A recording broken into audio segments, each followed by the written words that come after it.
Disclaimer: this content is intended for mature audiences only. Viewer discretion is advised. My name is Elena. I'm 32, and I've been carrying this knot in my chest for months now, something I haven't told a single soul. Maybe because the truth feels like a weight too heavy to share, or maybe because I'm still trying to figure it out myself. But here it is: I broke up with him just to see if he'd fight for me. He didn't even ask why. He just walked away. It's funny how things change without you noticing, like water slowly slipping through your fingers. When we first met, Jake and I, it was electric. There was this magnetic pull, the kind that made your heart race in the quietest rooms. He knew how to touch me in ways that felt safe and thrilling all at once.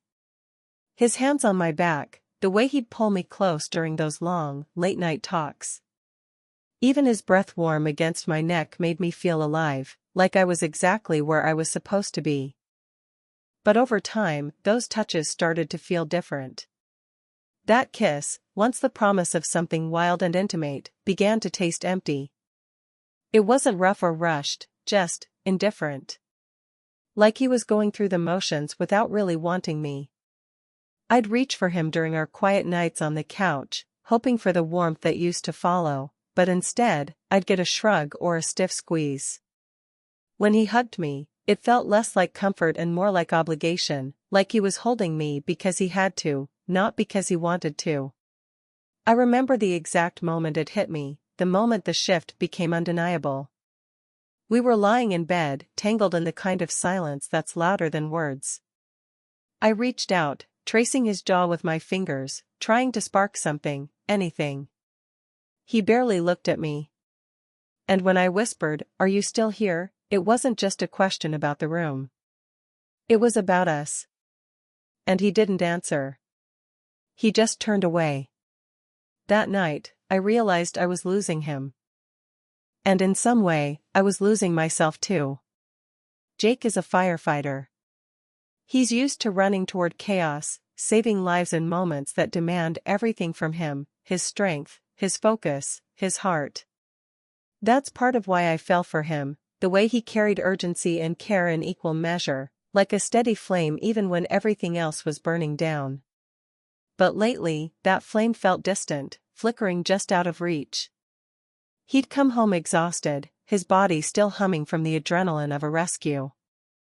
I knew he wasn't trying to be cold, but when he slid his hands over me, sometimes rough, sometimes desperate, it felt like he was trying to fix something with touch alone. Like physical closeness was all the love he had left to give. One evening, I remember sitting on the edge of our bed, my chest tight. Jake dropped his gear by the door, shrugged off his jacket, and came over, wrapping his arms around me in a hug that was more habit than heart. His hand slipped lower, fingers pressing insistently against my skin, but I pulled back just enough to shake my head, hoping he'd see what I really needed.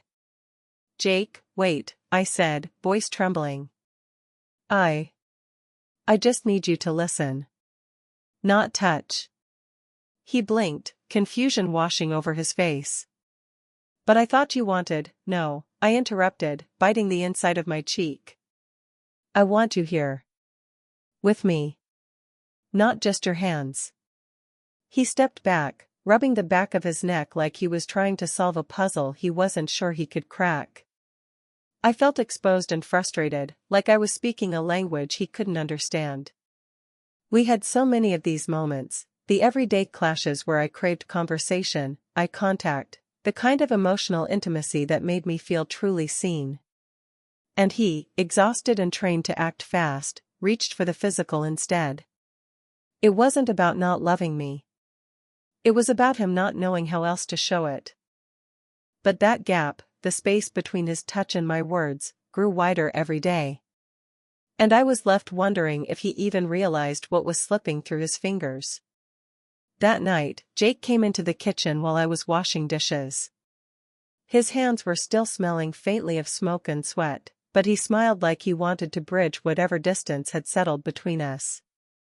He reached out, gently brushing a stray hair from my face, then cupped my cheek with a rough but tender hand. I wanted to lean into him, to let his warmth erase the cold knot I'd been carrying all day. But instead, my body tightened.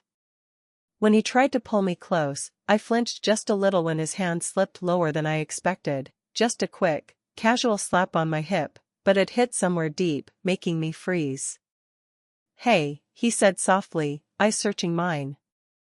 "You okay?" "Yeah," I lied, swallowing hard. His thumb stroked my jaw, and I tried to focus on that, the softness in his touch. But when he leaned in for a kiss, it was like the world slowed, and all I could hear was the pounding of my own heart, not from desire, but from confusion. The kiss felt flat, like a rehearsed scene without the script. I pulled away before it could go further, suddenly desperate for air. "I'm sorry," I murmured, stepping back. I don't know." Jake looked hurt, and I hated that. But inside me, something twisted and tightened. Why does everything have to turn into sex? I wondered bitterly, retreating into silence, even as a small part of me longed to feel close again, without the pressure, without the expectation. Days slipped by like drifting leaves. The apartment felt emptier, even when Jake was there. We moved around each other like strangers sharing a space, not strangers with newness and excitement, but with walls built from missed chances and quiet wounds. I'd catch him staring out the window late at night, his jaw clenched like he was wrestling with something inside. When I tried to say something, he'd just shake his head or give a small, tired smile that didn't reach his eyes. His silence wasn't cold, it was heavy, like grief folded into exhaustion. One evening, I found him sitting at the kitchen table, staring at the takeout boxes from dinner 2 nights ago.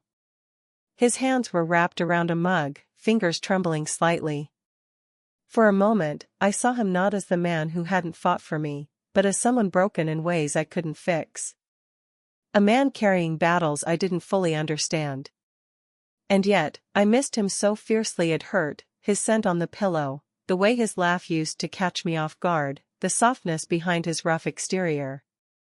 But every time I reached out, physically or emotionally, I hit that same wall of uncertainty and fear. The guilt weighed on me like a second skin.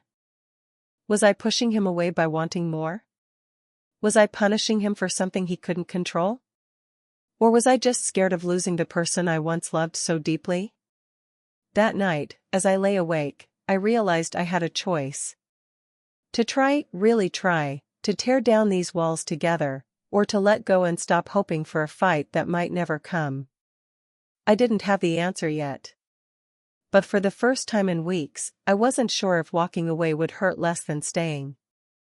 A week later, Jake and I sat across from each other in the living room, the kind of quiet moment that felt fragile, like a glass teetering on the edge of the table. Neither of us knew exactly what to say, but the silence wasn't empty. It was waiting. He reached out first, his fingers brushing mine, tentative but real. "I'm sorry I didn't fight," he said quietly. "Not because I didn't want to, but because I didn't know how." I swallowed the lump in my throat, meeting his eyes. "I needed you to see me. Not just your hands or your tiredness, but the part of me that was scared and lonely." He nodded slowly, the tension in his shoulders easing a fraction. "I want to try. Maybe, we need to take it slow. Talk more. Be honest, even when it's hard." We didn't have all the answers, but for the first time in months, there was a thread of hope. He leaned in and kissed my forehead, a gentle, wordless promise. Later that night, I found him asleep on the couch, wrapped in a blanket, looking vulnerable in a way I hadn't seen before. I sat beside him, careful not to wake him, and felt the faint echo of what we used to be, and maybe, what we could still become. It wasn't perfect. It wouldn't be easy. But it was real. And sometimes, that's enough to start healing. You know, looking back, I realize how much I was asking for wasn't just about him, it was about me. About wanting to be seen, truly seen, beyond the surface. I thought love meant passion, closeness, and touch. But it's also about feeling safe enough to be vulnerable, To say the things that scare you without fear of being ignored or pushed away. Desire isn't just physical. It's emotional. It's the hunger to connect, to be understood, and to know that someone's there, even when words fail. I learned that wanting someone to fight for you isn't a test or a game. It's a desperate plea for presence, for proof that you matter. Whether Jake stayed or walked away, I knew I had to stop shrinking myself to fit a version of love that didn't feel right anymore. I had to find my own voice, and sometimes, that means standing alone. So if you're listening to this, maybe you're holding a knot in your chest too. Remember this, love isn't about fighting for someone else's attention. It's about fighting for the space to be yourself, fully and without apology. And that kind of love? That's worth everything.